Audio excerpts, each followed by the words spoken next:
The Wendy Williams Show.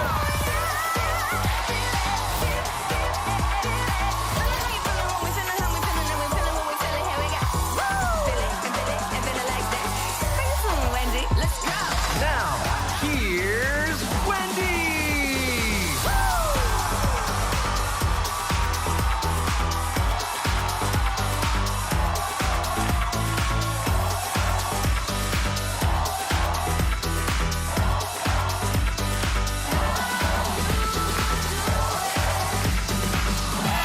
Thank you for watching our show. Say hello to my co-hosts, my Stanford studio audience, and of course, the virtual audience at home. How you doing? Doing okay. Let's get started. It's time for Hot Topics.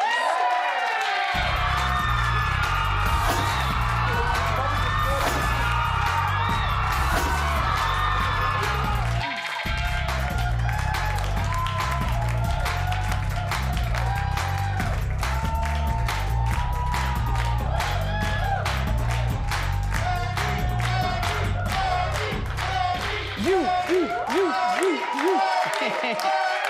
Hi, thanks. This is made of, they're not gloves, they're attached. It's all one, right? The designer's name is Richard Quinn. It cost the wardrobe department a lot of money, and if you're wondering whether this is FUBU from 1980, where we left all the tags, for fashion, no, this is embroidered into the material.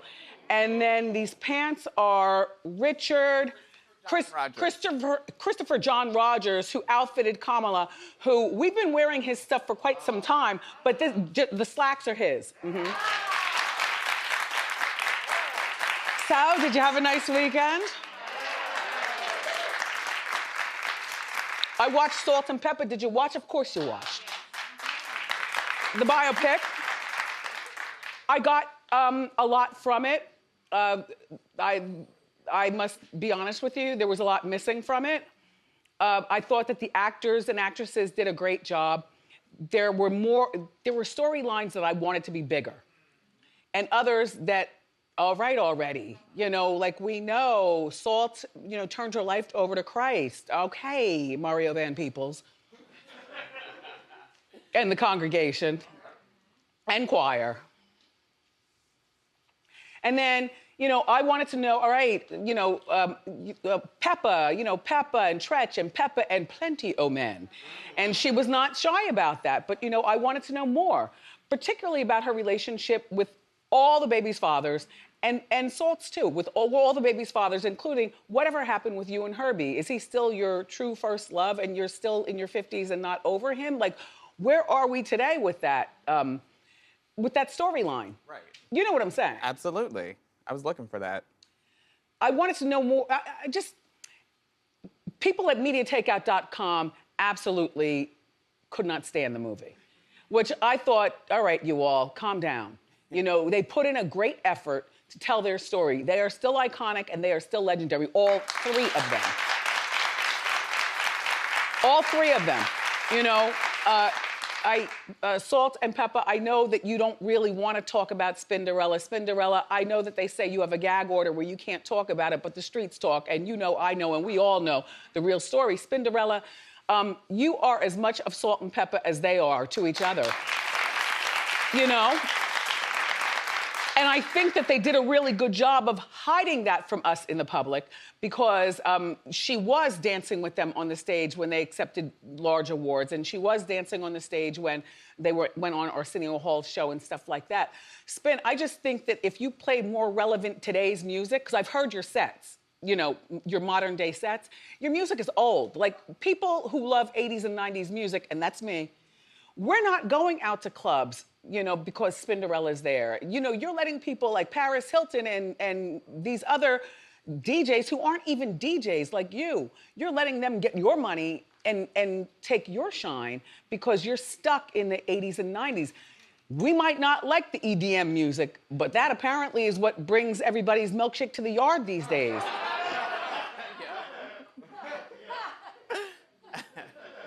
Just saying, you all. So you gave a good effort, and I appreciated that Lifetime did occupy 4 hours of my Saturday evening because there is no new programming on any place. And I enjoyed my candied yam baked potato and with collard greens inside, a little hot sauce. And I was watching and looking and watching. I see that when this we get enough shots for everybody who wants to take the shots, that Salt-N-Pepa can go back on the road. And this time, all three of you ladies, I suggest you fix your attitudes about whatever you feel about Spinderella. Bring her on the road with you. Tell her that her set that she's supposed to be doing when you all are on stage should be that EDM music or whatever people like. I won't be there, and the people my age won't be there. We'll be there in our hearts. We're there with you. But you gotta, and look, Salt, if you wanna sit in a church robe with prescription glasses, rubbing your knees and rocking back and forth and being a bit older in presence than Pep, fine. But you two are joined at the hip for the rest of your life, whether you like it or not, Pep's got all the work done. She talks about it. I love that. She wears the hair, she keeps it together. But Pep, no matter how fly you are, you can't tour or do music without your partner, Salt. No matter how you all feel about each other, really, behind the scenes. So all three of you need different management who's gonna pull you all together. Whoever's managing you all, they need to manage that money, and I mean, because we're on the other side of life now. We got 50 more years, Yes. And then I watched the usual stuff, American Greed, Love Boat. I watched Barney Miller, and oh my gosh, and the man from Barney Miller passed away over the weekend. He was on Barney Miller, and he was also on Sanford and Son. Sanford and Sons. Gregory Sierra. Gregory Sierra.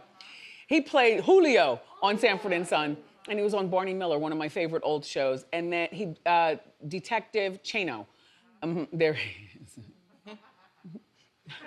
That was a contest. I remember the episode. How long can you hold it up there? I don't know that that's relevant now. The show is, but that should be a requirement for the boys in jail. For the boys in jail. Soldier Boy, we'll get to you on the inside scoop because it looks like you're facing some time. Anyway, and then the legendary Hank Aaron passed away. He was in Atlanta Brave. He was a staple in all of our households. Even if we didn't follow sports, you knew Hank Aaron. 755 home runs. I don't think anybody's beat that record to this day. And he's got a really good support system in his family. So I know that his legacy will live on and on and on the right way. Why do I always think that he was a New Yorker? I don't know. He just seems so familiar. I just so grew up like hearing his name. And then my friend and the icon Larry King, who passed away at 87.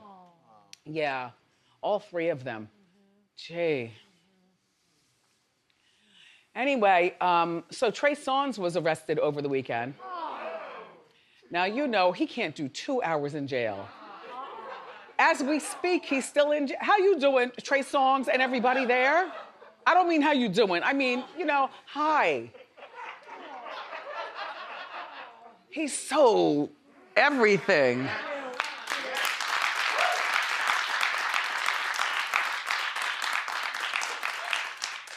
Okay, so anyway, so it was the big game. It was the Chiefs versus the Bills, and a lot of people weren't watching Salt-N-Pepa because they were so busy with their sports. I gotta tell you, during the commercial breaks, I was flipping around to stuff that I normally don't watch either. I like sports when I see the action going on.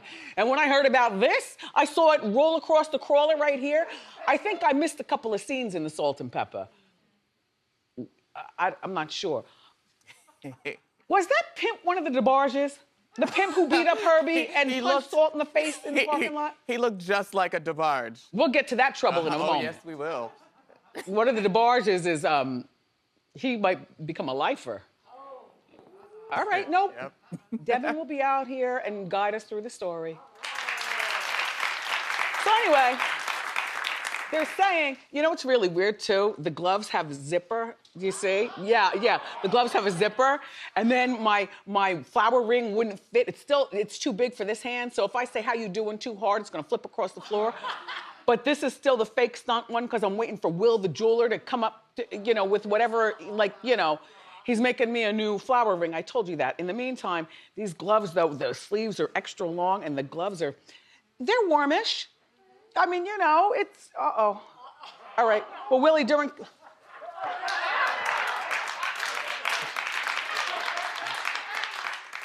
come on, boobs, do your job. Anyway, he was heckled by fans. He was heckled by fans while he was at that game, and he was sitting there very quiet. See, my boobs do their job.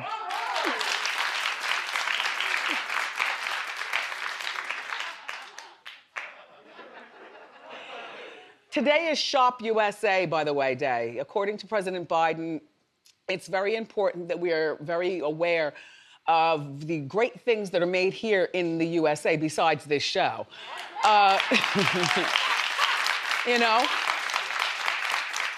And my son, as conniving as he can be on the strings of my heart, on Saturday, I opened a box sent from him. He's in school in Florida and always trying to, sweet talk me into stuff. So he had it wrapped. It was heavy as I don't know what. And I'm like, what is this? What is this? What is this? He bought me a wrench. Now, hold on. Okay. It was a wrench, and only the Anderson dynasty would know this company. Grid Wrench. The Grid Wrench Company, I think it's called. Grid Wrench. Anyway, a real wrench that works. But in true fashion form, we hunters love fashion. It's a supreme collaboration with the wrench company. And the wrench really works, and it's fashionably reddish orange. It's long like this, and it really works, but I'm not gonna work it. I'm gonna sit it like art. And you know what the card said? And he said, Mom, he said, this is the best thing that I can think to send you just because it's, Buy USA Day is coming up, and I know that you like to be in tune with what's going on for your show. He said, but the wrench is because somehow you manage to fix everything. And he didn't mean stuff. He meant, yeah.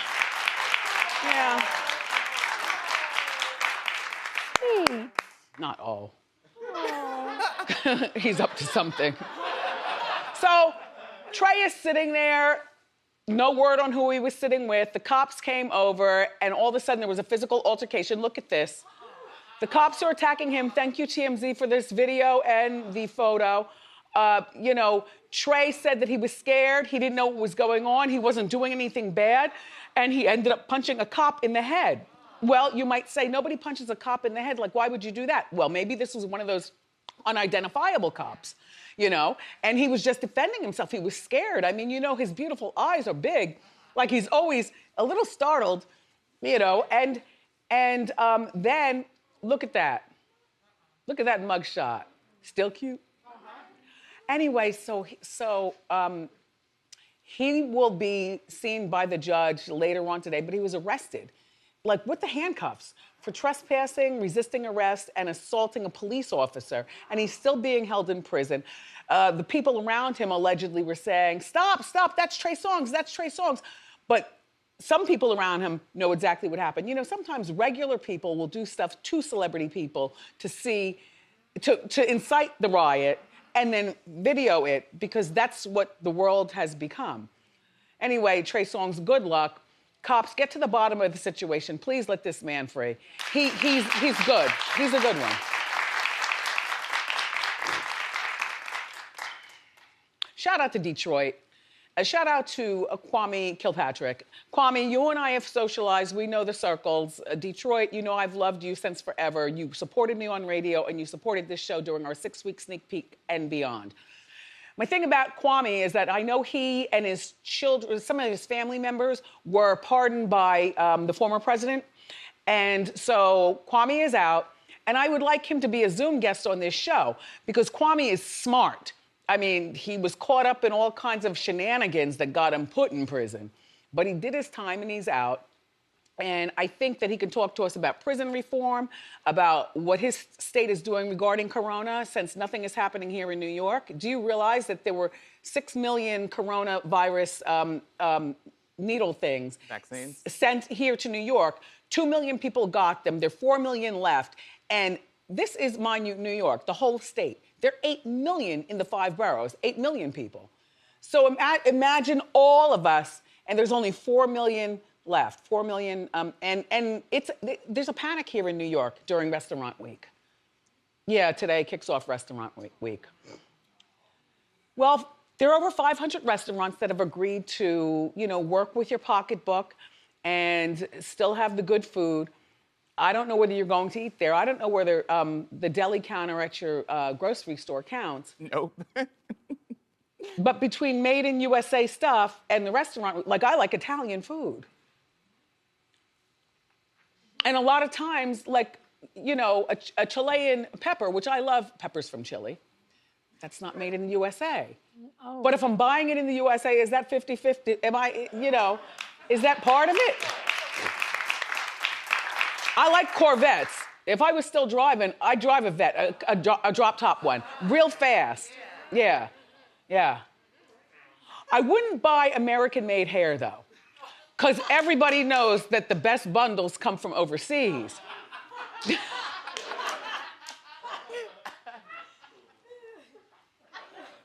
Speaking of bundles, the Real Housewives of Atlanta were on last night.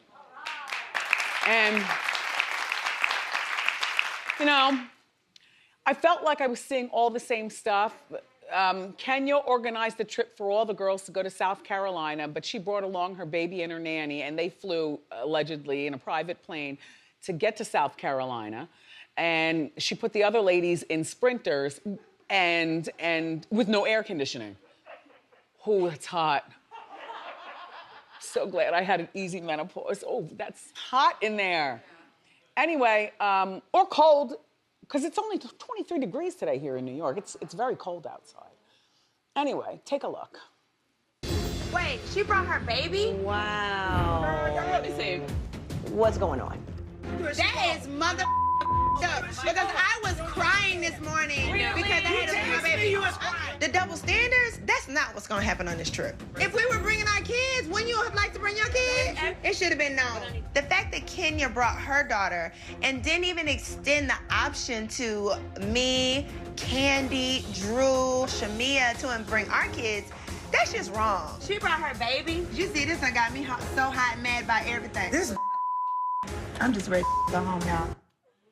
I'm trying to figure out why they're complaining. Who wants your baby on a girls' trip? It's only a weekend.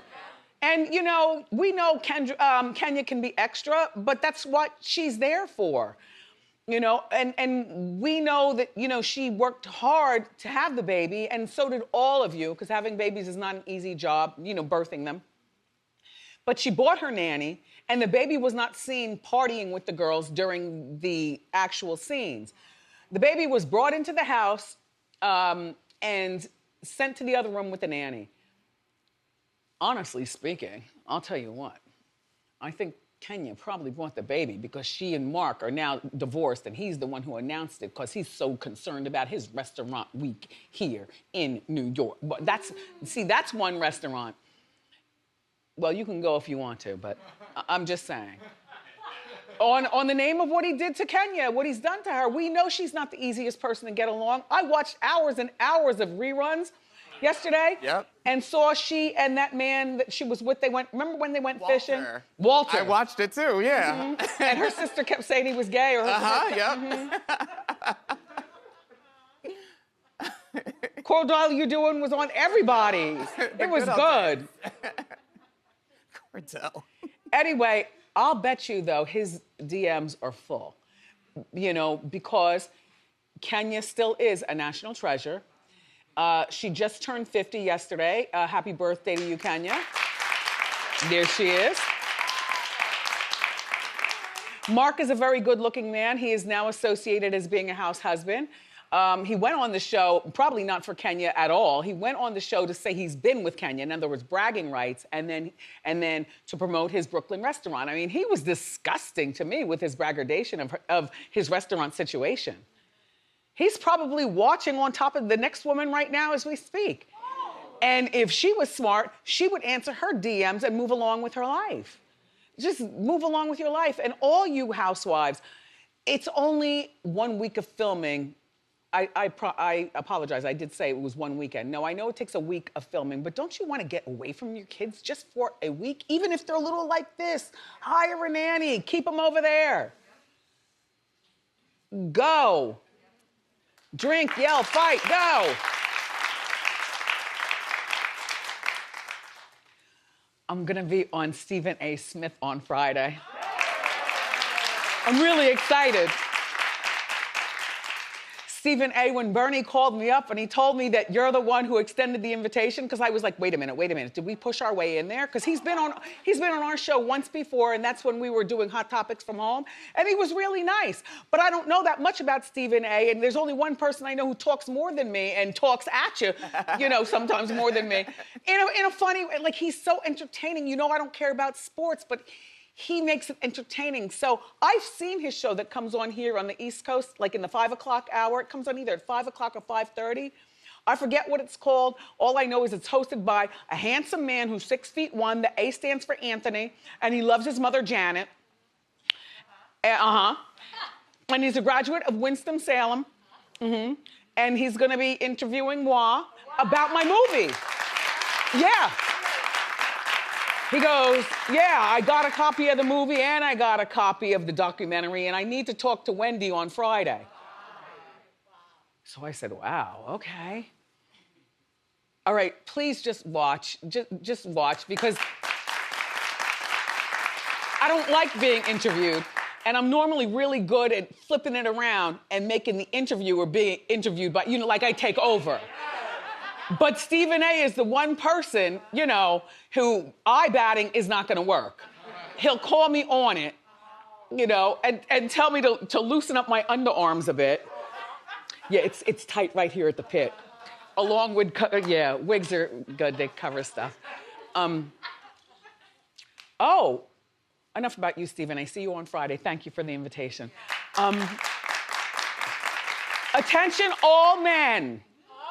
Oh, there's something going on here at Wendy, and we've done it before with other people, but we've never done it with me. The dating game.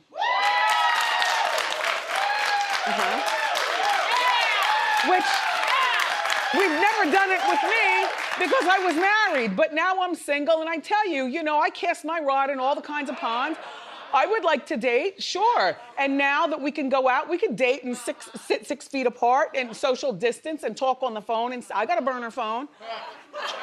And talk on the phone and stuff. And this has nothing to do with the dating app that I'm on, that I have not revealed what the dating app is. But, it has nothing to do with the dating app, and it has nothing to do with who I meet when I walk outside in the street. It has everything to do with you or a man that you know who's watching, okay? Starting today. I want all the single men. You can sign up at wendyshow.com if you would like to have a date with me. Now, what you need to do, you do your homework to decide whether you could put up with me. We are not having sex, although I've had sex on the first date before. I find there to be nothing wrong with that. Yes, I find there to be nothing wrong with that. But we are not having sex on account of there is no corona here in New York. It would be nice if you were in New York, but if you aren't in New York, you at least need to, in case, something happens with us and we enjoy each other, you have to be able to fly here. I can't fly to you because we're live from New York. I have to be here every day. Oh, and don't expect to promote your product or what you do or your lifestyle on my show. Because one thing about New Life is that what's mine is mine, including my career, and what's yours is yours. I will not be promoting what you do either. If you're a clothing designer or a sportscaster, or a former mayor. Anyway, okay. Decide if you like my personality and stuff like that. And you can Google, go to wendyshow.com. There's lots of back in the day videos of me and stuff. 30 seconds. Don't do 45 seconds.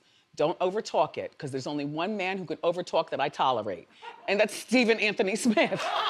I can't take it from anyone else. Or maybe I can. Don't try it, though, because it's not gonna be me. All right, when the tape gets here, 30 seconds, it's gonna be videoed by Wendy staffers in that department. That would be Suzanne and chief of the bureau at Hot Topics. But I told them, do not, because originally you wanted to sort them out, you know, so that I wouldn't have to look at a lot. I said, you sort nothing. You know nothing about me except, you know, this little bit of 1 hour. I want to pick my own men, so I will be doing the picking. Okay. Some of the videos, like if I really like your video, we're gonna show it on the show, like during Hot Topics. Not your whole video, but maybe, you know, what you look like or something like that. But that doesn't mean that you're going to be picked to be on the dating game. If you're picked on the dating game, we're not even going to call you and tell you about it. You're just going to have to go like 24 hours in advance. However they're going to work the rules. But the main rule is that I'm going to do my own picking. But you go to wendyshow.com. Men, not women. Hey, girls, not women. I need my men. I need you to pay your own way. I need you to pay some of my way. I need you to be at least a mature 45 years and older. You could be 64 if you're a strong 64, you know, with a youthful effervescence. You could be bald, you could be gray, you could be black, white, short, tall, fat. Not too fat, I like a fluffy man though. And I live in New York, and I work here in Chelsea. I don't live in Chelsea, but I live down the street from. All right, enough with that.